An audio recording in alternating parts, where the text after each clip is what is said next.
Olá! Começando nosso último vídeo dessa sequência de escrita expressiva. No vídeo anterior, a gente olhou um pouco para de onde vem essa ideia, né, de inadequação. A gente olhou um pouco para as miragens que nos prometem aí uma adequação e uma aceitação irrestritas, como isso, na verdade, é falso, né? Não se verifica na realidade.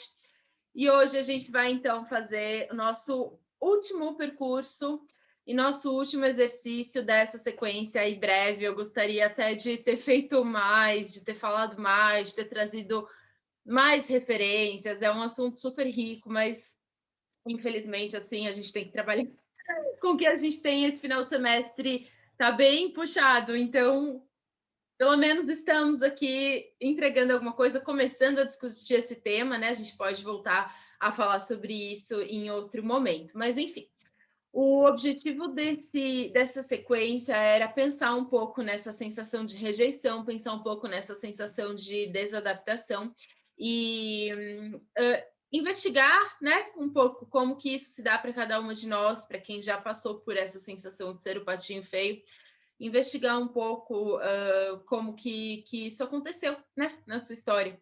Quem te disse, como que é também esse estranhamento, como que é essa singularidade, como que esse corpo se movimenta, se você já esteve congelada, como que você saiu desse congelamento. Então, a gente está só investigando, são questionamentos, né? São ideias aí, sem o objetivo de resolver essa situação, mas de sim a gente poder questionar um pouco o que, que é esse sentimento de inadequação, o que, que é essa adaptação excessiva também, quando que ela acontece, a quem ela serve, né? A quem serve?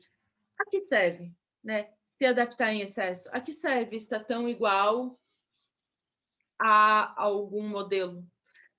Serve para muita coisa, mas será que serve para você? Né? Será que está a nosso serviço mesmo, né? Bem nessa direção de serviço? Será que está a nosso serviço, a nosso favor? Eu vou ajustar aqui um pouquinho, que estou achando que eu estou muito, sei lá.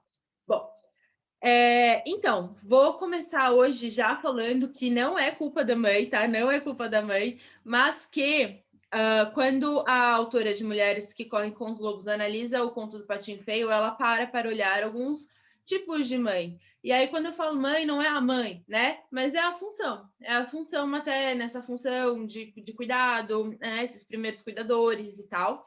Então, a gente vai entender um pouco nessa chave. Então, não é a mãe, a sua mãe, mas ela olha um pouco para algumas posturas diante do filho diferente, né? Posturas diante do filho esquisito, diante desse filho que é um patinho feio. Em primeiro lugar, quando a gente é mãe, a gente tem algumas pessoas mais, outras pessoas menos, mas a gente tem uma série de ideias, algumas conscientes, outras nem tanto, né?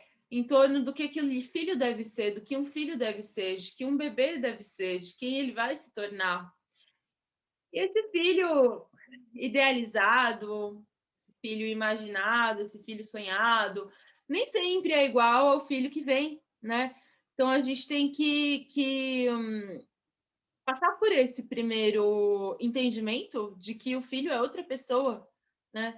De que o filho não é uma pessoa que está aí para confirmar, compensar ou realizar alguma coisa por você, mas que ele vai ter um percurso próprio, ele é outra pessoa e ele é uma pessoa a partir do momento que ele nasce.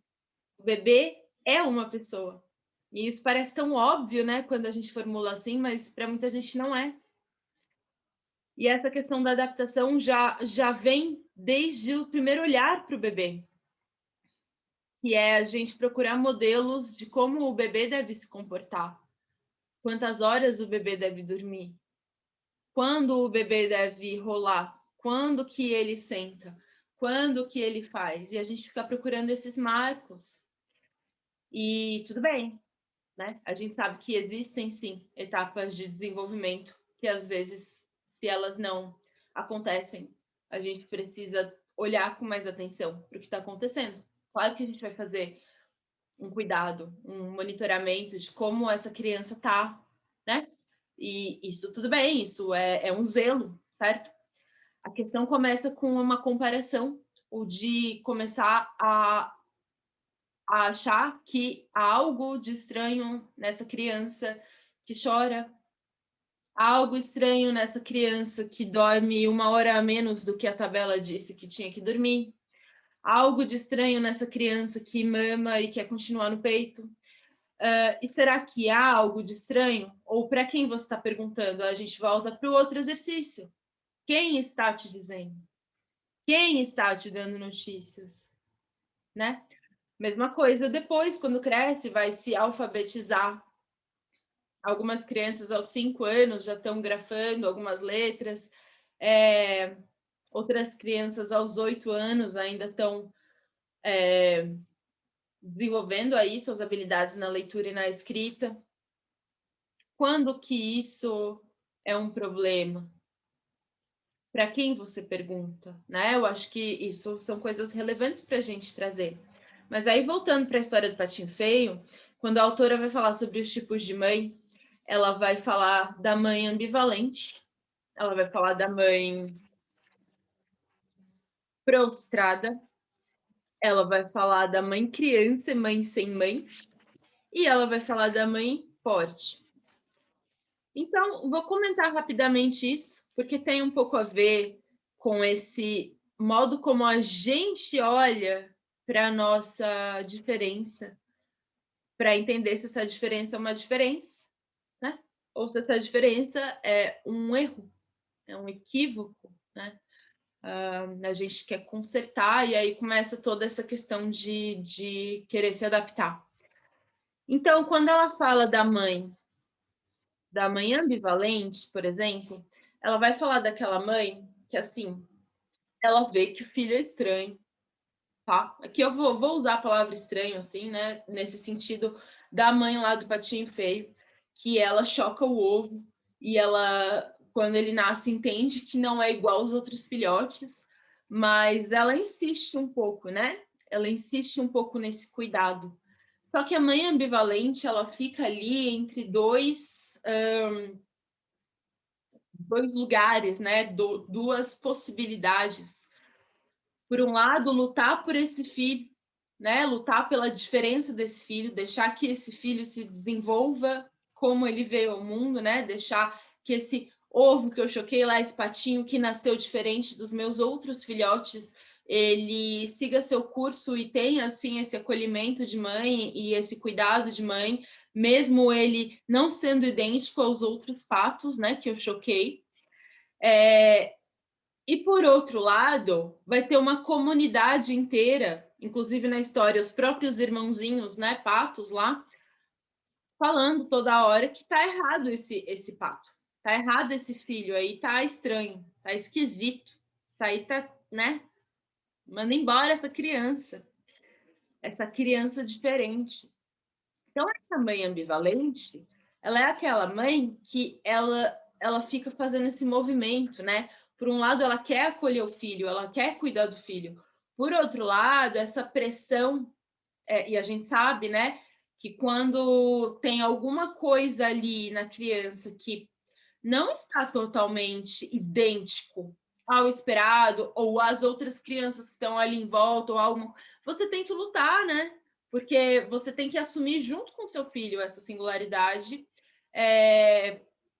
entendendo que haverá preconceito, entendendo que haverá, né, dedos apontados, haverá comentários, haverá notícias sobre essa criança. Então, essa mãe ambivalente fica passeando por essas duas possibilidades. Eu quero cuidar desse filho, mas será que eu aguento o tranco, né? Que é, será que eu dou conta de bancar quem esse filho é, quando a comunidade está me dizendo que esse filho não pertence, que esse filho é estranho, tem alguma coisa de errado com esse filho? E a mãe fica, então, oscilando, né, entre esses dois polos. Então, essa mãe ambivalente, às vezes, ela é até a mãe que, ali dentro da casa, ela aceita essa diferença, né? Às vezes, até dentro ali de uma comunidade mais restrita, ela aceita e apoia essa diferença.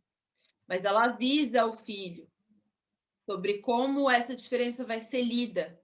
E então ela poda, né, essa diferença, até por uma questão de querer proteger, mas essa questão dessa proteção, né, dessa comunidade que é hostil ao patinho feio, muitas vezes vai alimentar esse sentimento de inadequação, né, da criança, no caso.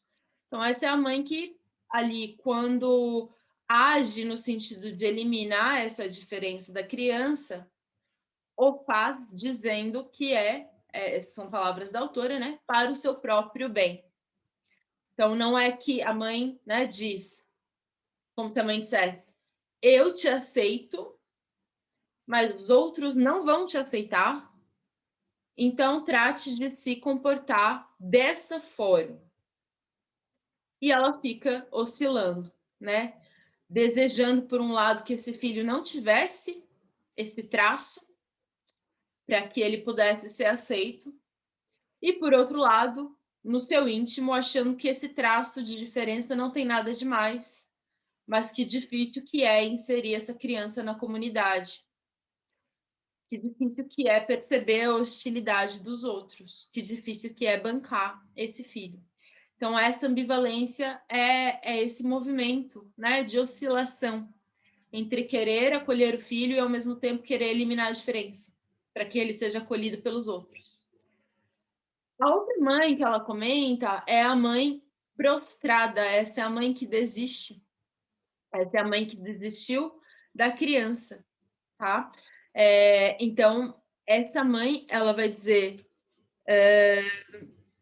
que, frente a essa escolha, essa percepção de que existe uma escolha entre amar o filho e ter medo do mal que a comunidade pode infligir a ela e ao próprio filho, se ela não respeitar essas normas, ela escolhe a comunidade, né?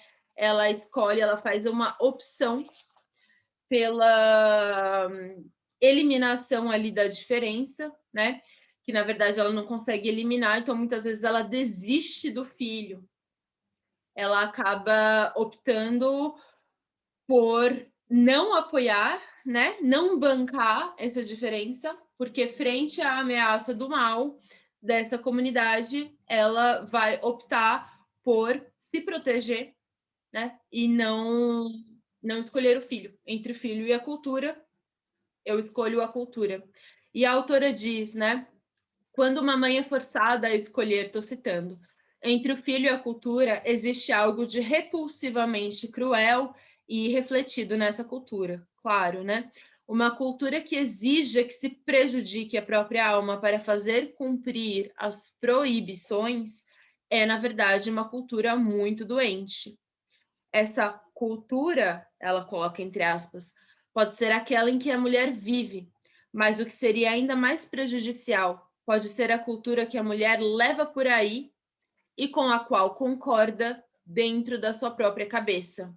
Então, às vezes, essa sensação de hostilidade ou de que o filho é um equívoco, né, que o traço de diferença é um erro, é uma coisa que já está muito internalizada e que a pessoa carrega por aí, né? E aí faz com que o olhar dela a respeito desse filho já vá se modificando, né? E se moldando a essa cultura. E aí ela não legitima esse traço do filho. E eu estou usando ela, a mãe, e vou repetir, não é a mãe, né? Mas é essa função. E essa função que, inclusive, a gente tem dentro de nós, né? Esses modelos de mãe a gente tem dentro de nós. Então, qual seria a voz, né, dessa mãe também, dessa função que você internalizou com relação ao seu próprio traço de singularidade? A outra mãe de quem ela vai falar é a mãe criança e a mãe sem mãe. E aqui ela vai falar de mães para as quais não houve maternagem e vai falar um pouco dessas quebras de vínculos entre as mulheres.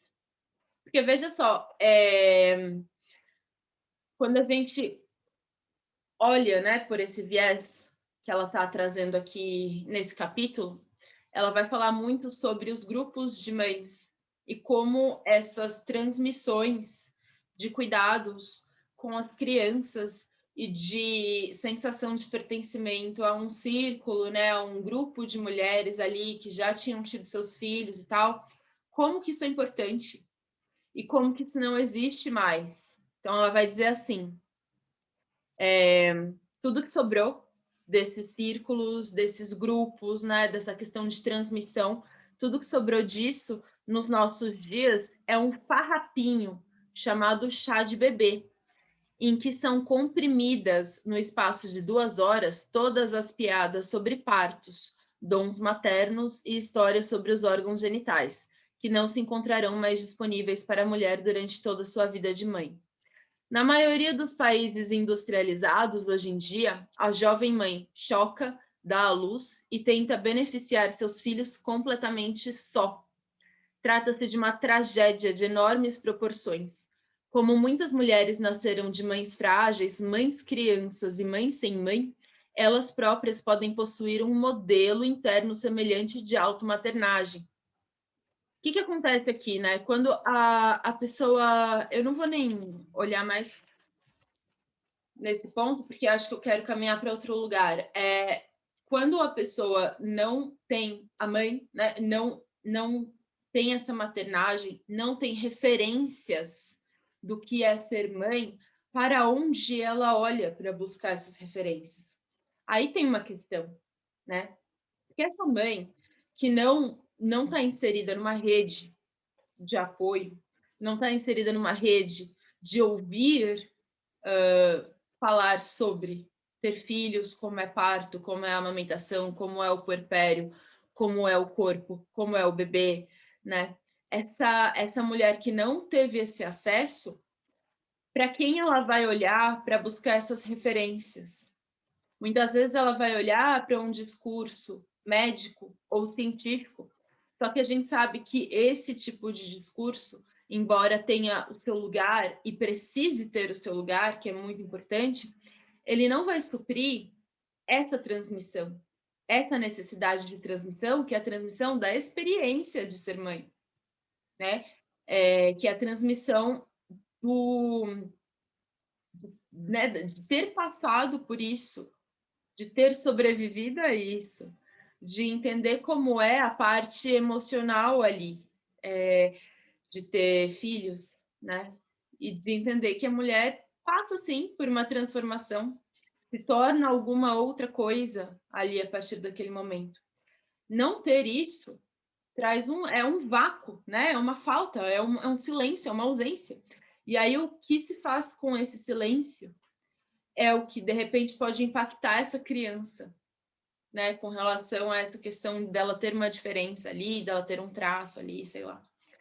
Porque se eu não tenho as mulheres para me falar a respeito disso, se eu não tenho essa transmissão, essas narrativas, esse apoio, eu posso preencher com referências muito boas, mas eu posso preencher com referências muito ruins e ficar muito insegura com relação a como eu devo me comportar como mãe ou como meu filho deve se comportar enquanto meu filho.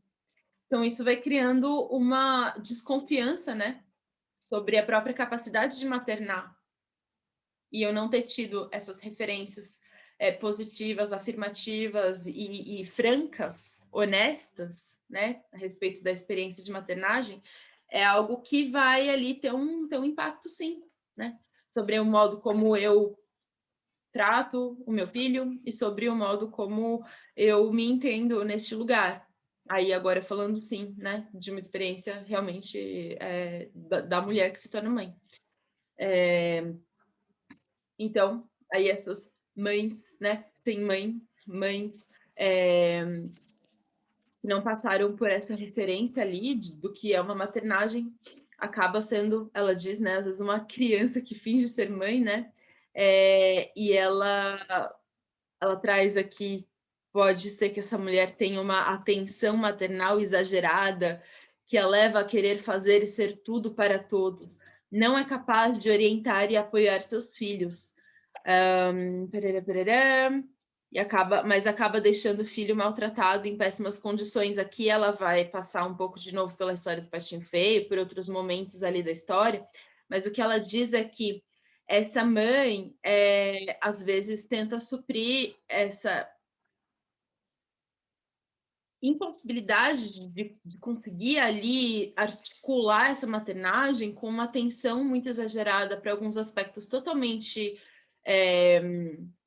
com a palavra, superficiais. Então, dar muita atenção, fazer muita festa, muitas palmas, muito, né, muito uhul para coisas pequenas ali que o filho está fazendo, mas não olhar para alguma coisa de mais profunda que está se desenrolando ali nessa criança, né? Então, acabar abandonando o filho naquilo que ele precisa ser mais amparado. Mas, enfim, se quiserem olhar um pouco mais para isso, é só vir ali, né, no capítulo sobre o Patinho Feio, do Mulheres que Correm com os Lobos. Mas o essencial aqui, eu acho que é essa ideia de transmissão, essa ideia de buscar preencher um pouco dessa experiência de ser mãe a partir também das histórias que outras mulheres podem te contar. Não é questão de aceitar conselho, a gente não está falando de conselho, de intromissão, de não sei o que lá, é questão de partilha, né? É dessa ordem.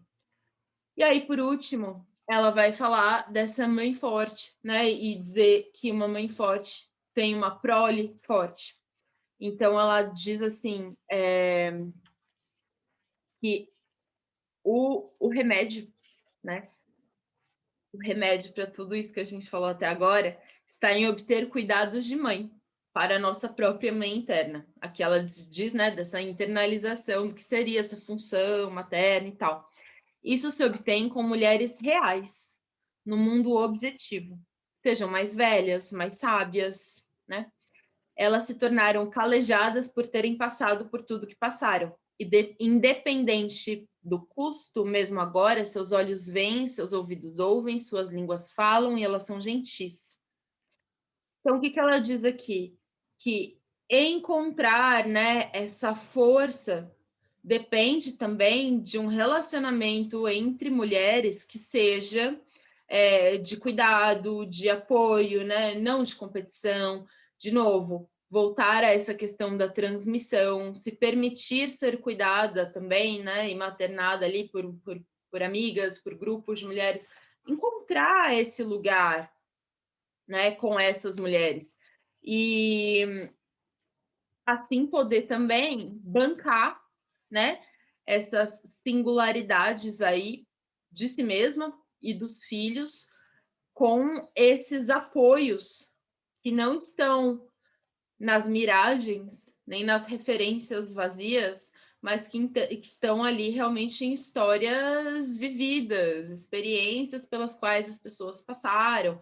Então, a gente forma um sistema, né? Um sistema ali que apoia, né? A criança, apoia a mãe frente a essa hostilidade que pode existir na comunidade, em outros círculos, em outros lugares. Então, é um pouco isso que ela vai falar sobre essas imagens, né? Esses modelos, imagens, tipos de mãe. E, de novo, né? Sempre muito cuidado para falar de mãe, para a gente não ficar achando que é tudo culpa da mãe, mas de entender isso realmente como uma função cuidadora primeira ali, né? Da criança, a gente está falando de funções. E, exceto nessa parte que eu falei de transmissão, a gente realmente está falando da experiência de mulher se tornar mãe, e também olhar para como isso ficou dentro de você, o quanto que o que você internalizou, né, de uma função materna está mais perto dessa ambivalência que a gente falou primeiro, dessa desistência que a gente falou depois, dessa mãe sem mãe que a gente falou depois, ou dessa mãe forte que está entendendo por onde se nutrir para poder apoiar, né, essa criança e poder se sentir apoiada também por outras mulheres, né, por outros relacionamentos ali. Nossa, então eu estou fazendo um grande ali, né, uma volta muito grande, acho que esse vídeo ficou bem comprido já, mas eu vou seguir aqui um pouquinho, só para a gente concluir. Patinho Feio é cisne, né? Sempre foi cisne. E essa questão da adaptação, agora a gente pode olhar por um viés também positivo, no sentido de que, né? E agora eu vou ler aqui no livro. Se você tentou se adaptar a qualquer tipo de forma e não conseguiu, talvez você tenha muita sorte. É verdade que você pode ser um exilado de alguma espécie, mas sua alma está abrigada. Ocorre um estranho fenômeno quando a pessoa tenta se adequar e não consegue. Muito embora a criatura diferente seja rejeitada, ela, ao mesmo tempo, é empurrada para os braços dos seus verdadeiros companheiros psíquicos. Quer se trate de uma linha de estudo, de uma forma de arte, quer de um grupo de pessoas. É pior ficar ali onde não nos sentimos bem do que vaguear perdida por um período em busca da afinidade psíquica e profunda de que precisamos. Nunca é errado ir em busca, né, à procura do que necessitamos, nunca mesmo. Então, assim, aqui é aquele ponto que eu trouxe no vídeo anterior, de que a singularidade que causa rejeição pode virar do avesso e ser justamente aquilo que te une, né? Que te integra. O que a gente busca não é a integração completa. A gente não quer ser idêntico a ninguém. A gente não quer. E essa integração completa não existe. Mas existe sim lugares em que a gente sente que pode, né? Pode agir espontaneamente, pode falar dos seus interesses com mais tranquilidade. Realmente pode, assim, se permitir, né, estar ali nesse espaço com companhias que vão acolher em vez de apontar. Então, assim, embora um acolhimento completo, total, por todas as pessoas do mundo, isso não vai existir, e até legal a gente saber que não vai existir, porque aí a gente já fica tranquila no sentido de que, assim, sempre alguém não vai gostar de mim, sempre alguém vai me achar esquisita, sempre alguém. Então, tudo bem, né? Tá tudo bem com isso. Mas a gente encontrar esses lugares em que a gente possa agir mais espontaneamente é muito importante. E é isso que acontece com o Patinho Feio quando ele se reconhece cisne, né? E é assim que acontece geralmente quando a gente encontra alguma coisa que te faz sentir que a sua esquisitice tinha um lugar no mundo, né? Eu acho que muita gente passou por isso. Eu passei por isso um pouco quando eu entrei na faculdade, né? Que é um lugar em que aquilo que eu tinha de estranho me servia muito bem, né? Que aquilo que tinha sido esquisito, de repente, na época da escola e tal, me servia muito bem, né? Que eram meus interesses ali espontâneos, né? E tal. Então, a gente ir em busca disso, ir atrás disso, é muito legal. E como esse último exercício, vamos pensar nesse patinho feio que se reconhece como cisne, né? É interessante isso, porque como eu sempre comento por aqui, né? Quando a gente vai em busca de um autoconhecimento, na verdade, a gente tem que passar por uma espécie de estranhamento. Porque de nada serve um autoconhecimento que só confirme suspeitas, né, sobre mim. Então, se eu faço, né, se eu vou ali buscar autoconhecimento porque eu me sinto inadequada e eu confirmo a minha inadequação, nada mudou. Não conheci nada além do que eu já achava. Então, esse estranhamento, ele é interessante. O Patinho Feio, ele se olha num primeiro momento ali no lago, ele não se reconhece imediatamente como um cisne, né? Ele tem esse primeiro choque. Então, é isso que eu sou? Né? É assim que eu sou? Então, é parecido com eles estão ali. Então, esse choque ali de se estranhar também permite, né, a gente entender uma outra perspectiva sobre nós mesmos. Então, o nosso último exercício para fechar essa sequência é pensar, né, nesse momento de um conhecimento além, de um outro olhar sobre si mesma, né, de um reflexo ali no espelho, né, no lago, que me mostre a minha singularidade olhada de outro lugar. E aí que a gente possa se apropriar disso, de fato, porque quando alguém me olha, né? Quando eu encontro um par, seja uma pessoa, um grupo de pessoas, seja um objeto de pesquisa, uma coisa, uma arte, uma expressão artística, uma dança, um canto, quando eu encontro algum lugar em que eu posso expressar aquele meu traço que é o traço estranho, né? De uma maneira tranquila, né? E sinto que isso é bom e tem um lugar e pertence, né, a algum lugar. Quando eu encontro ali esse momento, eu tenho que me apropriar disso para que eu possa seguir em frente com isso, mesmo que este olhar que me ajudou a entender que eu era um cisne não esteja junto comigo, né? Então, vou repetir, às vezes a gente tem a sensação de que encontrou o grupo e só vai ser boa dentro do grupo. Não, não é isso.